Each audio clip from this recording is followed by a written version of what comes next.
guys, Neil here with a new Iyanden Eldar video. So these guys here are my Shadow Specters squad.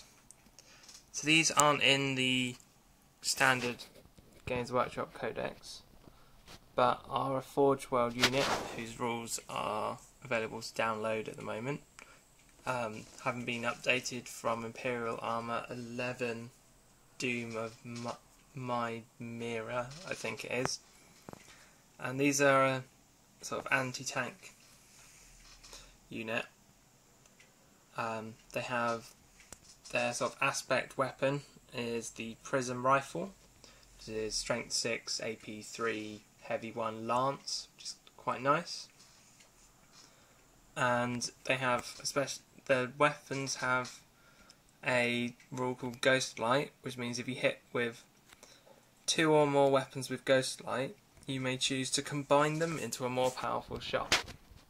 So you pick one to be the standard shot, like the first shot, and then the others will either decrease the AP by 1 or increase the strength by 1 to a maximum of strength 10, AP 1, obviously, and it keeps the lance rule, so which is pretty nice. They also have hollow fields that mean if they move, they get a 5-up cover save. And then as jetpack infantry, they can make a jetpack move in the assault phase.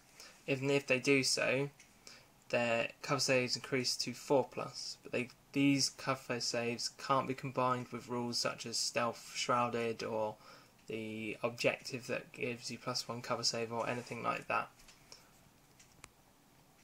So it means that you can have them with cover saves out in the open, which is quite nice. But again, it is just a cover save and it relies on you moving, so it's not quite an invulnerable save. It's quite useful. And then the X-Arch here, my one is armed with a Prism Blaster, which is strength 7, AP 2, heavy 2 with Ghost Light, which is quite nice. And he can take some quite cool X-Arch powers. So he can get Monster Hunter, which allows him to, which will allow the squad to re-roll wounds against monstrous creatures and flying monstrous creatures.